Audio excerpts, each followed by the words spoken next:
2 hours 8 minutes run టైమ్‌తో Amazon ప్రైమ్‌లో ఈరోజు స్ట్రీమింగ్‌లోకొచ్చిన ఈ cinema మీ టైంకి వర్తో కాదో తెలుసుకోబోయే ముందు మీరు మన ఛానెల్‌ని ఖచ్చితంగా సబ్స్క్రైబ్ చేసుకోవాలి.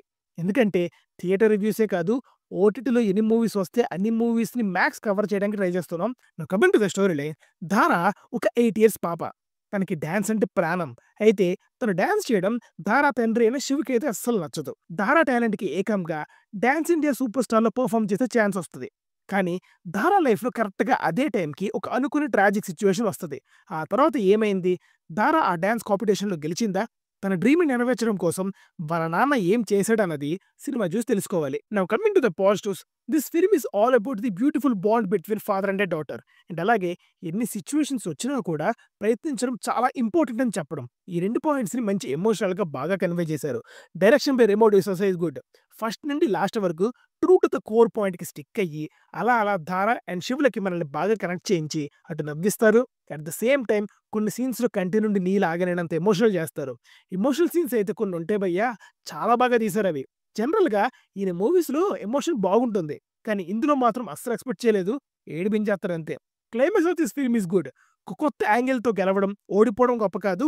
అసలు నువ్వు చెయ్యాలనుకున్నది చేయడం ఇంపార్టెంట్ అన్న థీమ్‌ని బాగా కన్వే చేశారు. మెయిన్‌గా మనం మాట్లాడుకోవాల్సింది ఇనాయత్ వర్మ గురించి. ఏమన్నా టాలెంటా! అటు యాక్టింగ్, ఇటు డాన్స్ రెండిట్లోనూ అదరగొట్టేసింది. చిన్న ఎక్స్‌ప్రెషన్స్‌తో సీన్‌లోని డెప్త్‌ని కన్వే చేసింది. మధ్యలో అభిషేక్ బచ్చన్ అండ్ ఇనాయత్ వర్మ కలిపి ఒక డాన్స్ పెర్ఫార్మన్స్ ఉంటది. చాలా బాగా తీశారు. అండ్ ఇందులో డాన్స్ కానీ, మూవ్‌మెంట్స్ కానీ, కాన్సెప్ట్ కానీ ఇవన్నీ చాలా బాగుంటాయి. అలాగే cinematography is good. Father and daughter బాండ్‌ని బ్యూటిఫుల్‌గా క్యాప్చర్ చేస్తూనే డాన్స్ ఎపిసోడ్స్‌లో చాలా rich and elegant visuals present చేశారు. BGM is good. లైక్ ఉన్న ప్రతి సీన్‌ని బాగానే కాంప్లిమెంట్ చేసింది. And production values are excellent. బాగా ఖర్చు పెట్టారు. అది కనబడుతుంది ఆ విజువల్స్‌లో. Now coming to the negatives. The biggest problem in this movie is theme story line. అంటే ఎప్పటినుండో తీస్తున్న డాన్స్ బేస్డ్ ఫిల్మ్స్ ఫార్మాట్‌లోనే ఈ మూవీ కూడా వెళ్తది. మీకు 'ఏబీసీడీ' మూవీ గుర్తుందా? అది కూడా రెమో డిసోజా గారే తీశారు. స్వతహాగా ఈయన బాలీవుడ్‌లో ఒక టాప్ కొరియోగ్రాఫర్. అయితే ఈయన కొరియోగ్రాఫర్ అవ్వడం ఏంటో తెలీదు గానీ, ఈయన ప్రతి మూవీస్ డాన్స్ బేస్డ్ అండ్ దాంట్లో ఒక సోషల్ ఇష్యూని బ్లెండ్ చేసి తీస్తా ఉంటారు. అండ్ ప్రీవియస్ మూవీస్‌తో పోలిస్తే ఇది కొంచెం బెటరే లేండి. ముందువన్నీ పోయాయి. Another drawback of this movie is editing. Literally చెప్తున్నా కొన్ని సీన్స్ అయితే మనకి ఐస్ నుండి టీయర్స్ ఆగవు. కానీ అలాంటి సీన్స్‌ని కూడా సడెన్‌గా ఆపేసి నెక్స్ట్ సీన్‌కి ఎందుకు వెళ్లారో నాకు అర్థం కాలేదు. చాలా అబ్రప్ట్ కట్స్ పడతాయి. మూవీలో ఒక పాయింట్‌లో ఎమోషనల్‌గా పీక్ సీన్ ఒకటుంటది. అది అయ్యాక అభిషేక్ బచ్చన్ గారు ఏడ్చే సీన్ ఒకటుంటది. అది సరిగ్గా ల్యాండ్ అయ్యి ఉంటేనా మామూలుగా ఉండదు. కానీ దాన్ని కూడా ఎందుకు కట్ చేసి లేపేశారో ఆళ్ళకే తెలియాలి. అండ్ అలానే సినిమా ఈస్ అబౌట్ డాన్స్. కానీ ఇందాక నేను చెప్పినట్టు అభిషేక్ బచ్చన్ అండ్ ఇనాయత్ వర్మ కలిపి చేసిన డాన్స్ పెర్ఫార్మన్స్ తప్పితే మిగతా ఏ డాన్స్ పెర్ఫార్మన్స్ కూడా అస్సలు సరిగ్గా చూపిచ్చరు.